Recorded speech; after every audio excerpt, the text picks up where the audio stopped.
Wani sabon shiri ne mai tafiya da hankalin ma'abota kallon fina-finan Hausa daga DZ Film Productions, kamfanin da suka yi fice wajen binciko muku mashahuran labarai waɗanda suka yi daidai da ra'ayinku domin ganin gyaran mu'amalar rayuwarku. Me yake faruwa?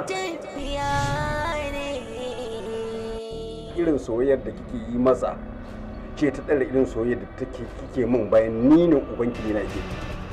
Ban da kamar ka, amma wallahi ba zan iya cire shi daga zuciya. Matafiya shigidin mu'amalar wasu abokanai waɗanda kowanne yake ji da ɗan da Allah ya yi masa domin cimma burinsa akan duka abin da isa a gabansa.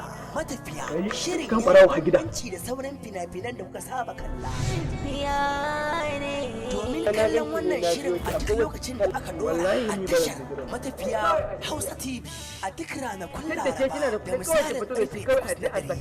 Domin haka danna subscriber gami da ƙararrawar sanarwa domin mallakar mashahuran shirye-shiryen Rabu da wannan saurayin naki. Wato matafiya ne mu. Wallahi in dai na gano wacce nake so, aure na zan yi na huta kawai. Yanzu gashi yarinya ta tabbatar mu juna biyu gare ta. To wallahi kowa ya ci tuwo da ni, wallahi biyar ba bai sha ba.